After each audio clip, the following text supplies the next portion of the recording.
Hello everyone, welcome to the webinar. My name is Nicole and I am an astrologer. And in this episode, we're going to talk about the sun in astrology, cosmic cycles and mythology and meanings. And we're going to explore the spring equinox, celestial mechanics, and the sun's astrological roles. And there's so much information you guys can find online in terms of astrology. You can go any types of social media or on YouTube or even ChatGPT does such a great job lately. But in this episode, I want to share what I think people should know, or at least offer a fresh perspective about the sun. Some of you might already know part of what I will be talking about, and for others, this might be new information. Either way, I hope I can bring something meaningful to the table. So today, we're stepping into the solar spotlight, exploring the sun, time, and cosmic balance. We will look at how the sun, our central celestial timekeeper, shapes not only our days and seasons, but also our myths, calendars, and personalities. Now, when we think about time in astrology, we usually think about the Saturn, right? Saturn is the planet that brings structure and form to 3D reality. It's associated with the delays, discipline, and those life lessons that usually takes time and effort. Saturn rules time in the past. Its placement in your birth chart shows where in your life things may be delayed, but where mastery is possible through persistence. For example, Saturn in the 7th house might indicate delays or challenges in relationship area. Saturn in the 2nd house, delays in developing earned income. But the more I explore time for the cosmic, for more bigger picture perspective, the more I realize the true timekeeper is the sun. And today, I'm going to blend astrology, astronomy, ancient lore, and even horology to uncover deeper meaning around the spring equinox. Let's dive in about the sun in astrology. So in astrology, the sun represents the core of who we are. Our ego, vitality, willpower, and life force. Its placement in your chart shows where you shine, where your energy radiates. For example, people with the sun in the 6th house often enjoy strong vitality and health, since the sun is energizing the house of health and the daily routines of the 6th house of the Virgo. If your sun is in the 10th house, you may feel a strong drive towards to public life, career, or building your legacy. Because of the 10th house is at the top of the chart, the most visible point. The sun travels through all 12 zodiac signs in a year, and its position at your birth determines your sun sign. My birthday is in July, so my sun was traveling through the sign of Cancer. That means my core essence shines through the nurturing, intuitive, and emotionally rich Cancer archetypes. But the sun still radiates Leo's energy because it rules Leo. So no matter where your sun falls, there's Leo energy in everyone. Astrologically, the year begins when the sun enters Aries at the spring equinox. That's why Aries is the sign of new beginnings, bold action, and dynamic energy. It's the cosmic spark after a long winter. Let's get cosmic. The spring equinox occurs when the sun across the celestial equator heading north, around the March 20 or 21st every year. On this day, we experience almost equal daylight and darkness. It's a moment of perfect balance. Cultures around the world have honored this moment for thousands of years. Think Persian, Japanese, Hindu traditions. They all recognize that something sacred is happening. Nature is awakens and energy is a shift. We even do spring cleaning around this time, right? Spiritually, it's about letting in light, waking up seeds, and preparing for rebirth and growth. Why do we clean, by the way? It's all about to make space to welcoming the new. So why does this 50-50 balance of day and night matter? During winter, we experience shorter days, less sunlight, and getting darker, but sometime around the spring, the day begins to grow longer. How do we mark that turning point? That's right, we peg that to Aries 0 degree. When the sun hits this point, it's the spring equinox, equal day and night. From this moment, daylight increases until we hit the fall equinox in Libra, another 50 to 50 point. It's such a genius cosmic marker. This is also an energetic shift. Aries is ruled by Mars, the planet of action, urgency, and the new beginnings.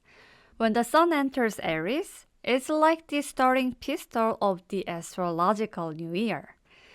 We feel the push to set goals and charge ahead. That's why many cultures based their calendars around the equinox. The Babylonians, Persians, Egyptians, they all felt the shift, and they didn't just observe it, they actually lived it. Now for the little twist. Let's bring in something unexpected but very relevant.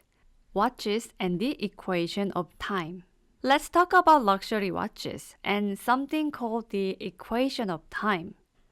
It's a horological complication that shows the discrepancy between solar time, meaning what the sundial shows, and the mean time, which is what is your watch shows. But why the differences? Because Earth orbit isn't a perfect circle. It's actually elliptical. Plus, the Earth is tilted on its axis and moves like a spiral, more like a DNA helix than a straight line. It even wobbles slightly as it orbits the sun. Because of this, the solar day, the time it takes for the sun to return to the same spot in the sky, is not exactly 24 hours. It can vary by up to 60 minutes throughout the year. This is where sidereal astrology comes in. It accounts for the tiny little discrepancy, which over long period of time can create this significant shift. That's part of why the sidereal astrology places signs in slightly different positions than tropical astrology, which is tied to our 4-season cycle. And let me explain. One day, I didn't update my car clock. In Canada, where I live, we shift our clocks for daylight saving, time to maximize sunlight. Electronic devices change automatically, but manual ones don't. But I left it for years. One day, I noticed my car clock said 4 p.m., but it was only 1 p.m. So that clock stuck in its own 24 hours loop, drifting further and further from the reality. To be clear, daylight saving time, called DST, only ever causes a 1-hour discrepancies. So if you don't manually adjust your clock in the spring or fall time, it will just stay 1 hour off. But with the older or manual technology, like an analog car clock that I had, you might notice a gradual drift over time. This isn't because of daylight savings, but because manual devices aren't synced with the precise timekeeping source. That slow drift reflects a technology issue, not a daylight saving discrepancy. Yet it shows how over time, being even a little out of sync can lead to a growing disconnect from natural rhythms. So imagine if I had to rely solely on that clock for years, my sense of day and night would be completely off. That's kind of what's happening with astrology systems or timekeeping when we forgot to account for natural cosmic rhythms. The time drift in sundial versus clock is a lot like the discrepancy in astrological time versus our standardized civil time. Both comes down to the fact that the earth movements aren't perfectly even. So which is right? Sundial or what? Or sidereal or tropical? I think they are all valid. There are just different lenses through which we observe the same cosmic dance. Luxury watches captures this mechanical poetry. They remind us that the time isn't rigid. It's a dance of precession, light, and nature's rhythm. The spring equinox is the moment when solar time and mean time aligns. The cosmic high five, if you think about it, or the conjunction. Instead of arguing over which astrology system is correct, I want us to see that they each carry beautiful wisdoms. Actually, ancient Egyptians were the first ones who divided the day into 12 segments and aligned them with the 12 zodiac signs. Some even saw Virgo and Leo as one unified sign. Whether you work with the 12 signs or 13, including Ophiuchus, it's still solar energy shining through archetypes. When we map the cosmos today, we see that Ophiuchus, the 13th sign, actually overlaps the zodiac more than Scorpio does. But the point is not to argue over signs. It's to understand the deeper meaning behind this shift. The soul's evolution is the real journey, guys. It's about the human experience. And to me, the deeper I go into sidereal or ancient astrology, the more I fell in love. There's something true and alive in all of them. I personally work within the tropical system, but I blend it with other traditions. Sidereal, Eastern astrology, Western astrology, even numerology and tarot. So tropical astrology gives me the picture while other systems gives me the X-ray, the MRI, or even gamma ray views of the same cosmos. So I can see a holistic view. Now let's zoom way out. The precession of the equinoxes is a slow wobble in Earth rotation that takes about 25,800 years to complete one full cycle. This because of the equinox point to shift westward along the ecliptic over time. So the constellation behind the sun during the equinox shift very slowly. This means that 2,000 years ago, the sun rose in Pisces at the equinox. But today, it's shifting into Aquarius due to Earth axial wobble. This is what moves us from the age of Pisces to the age of Aquarius.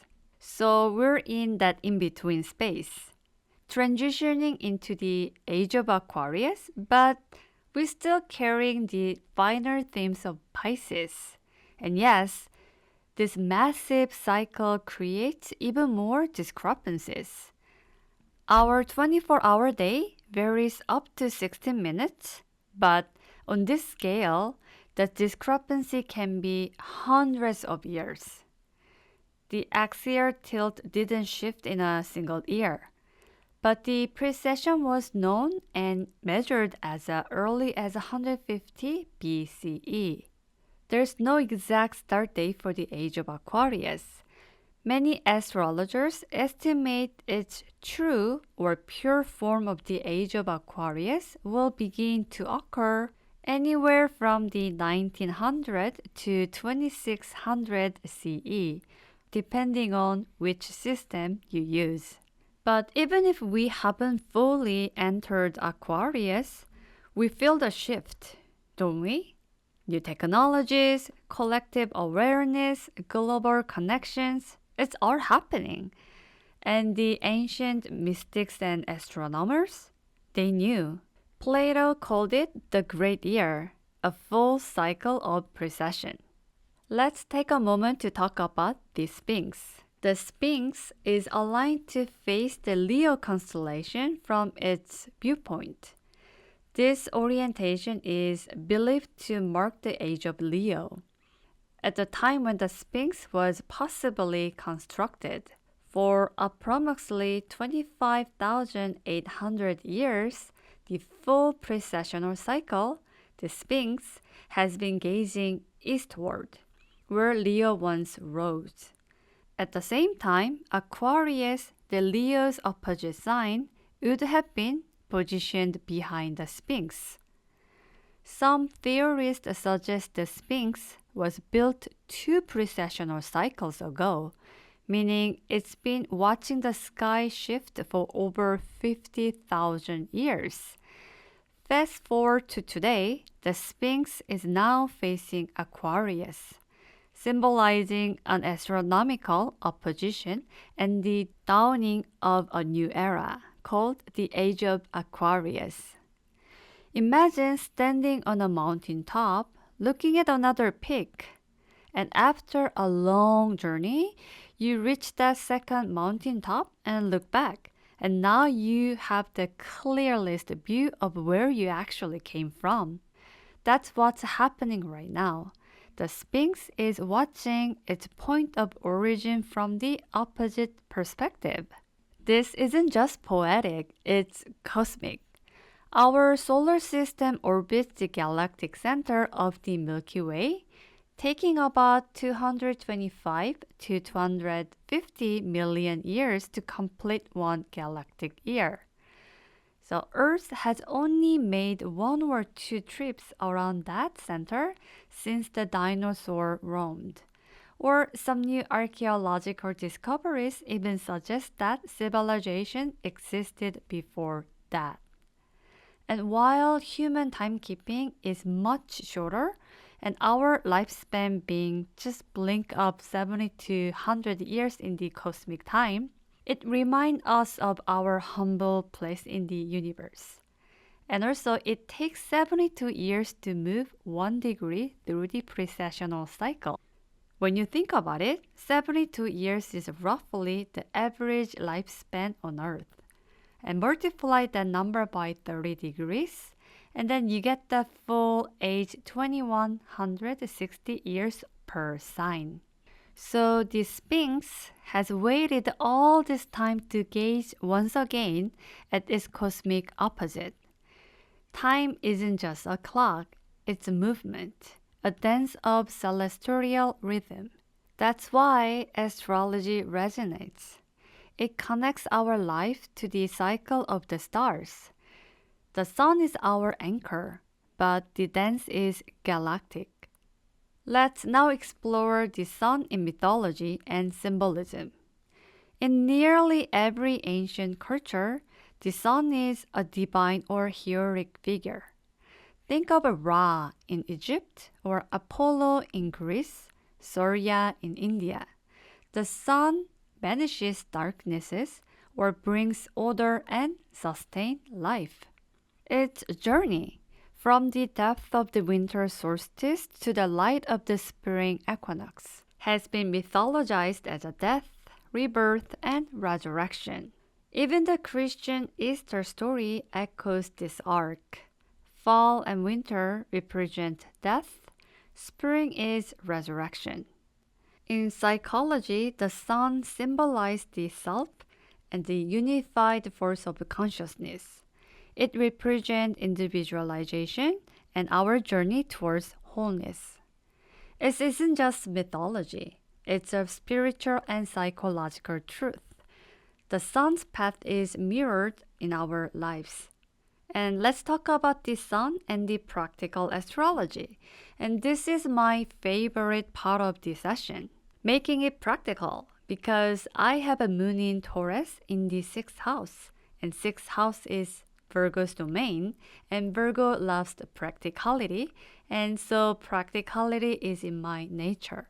That's why I created Astro Journal for help people to track their energy and set intentions with the sun's movement, as well as the moon's cycle and planetary ingresses, retrograde schedules, and many more. If you like journaling or learning practical astrology through my Astro Journal, please check it out on Amazon. I will add a link below in the description. As the sun moves through the zodiac each month, it brings specific energetic themes. For example, Aries for action, Taurus is for grounding, and Gemini is for the communication, Cancer for care. You can download a PDF file that breaks this down and help you align goals and journaling and rituals with each sign's energy. For example, when the sun moves into your rising sign, that's a powerful time to initiate something new. Or you can just align with the earth seasonal rhythm, starting fresh at the spring equinox and reflecting or releasing during the fall equinox. So during spring equinox, you can clean your home, start project, or plant intentions. At the fall equinox, assess balance in your life, what's working or what needs to end. To wrap it all up, the sun is not just a ball of gas. It's a cosmic timekeeper and spiritual guide. The spring equinox marks a powerful moment of balance and rebirth. Astrology, astronomy, and mythology all point to the sun's significance. As we move through the signs, seasons, and galactic spiral, the sun reminds us to show up, shine, and glow. We're all solar travelers. Think about it. Earth is not stationary. It's moving through the galaxy. Think of our solar system as a spaceship traveling through the Milky Way. So we are on board and part of this galactic dance. Your orbit is uniquely yours, but you're part of something much bigger. I hope this webinar has offered you a fresh perspective and deeper appreciation for astrology and the rhythms of the cosmos. Thank you for joining me and stay tuned for the next webinar about the moon, and we're going to continuously talk about the time.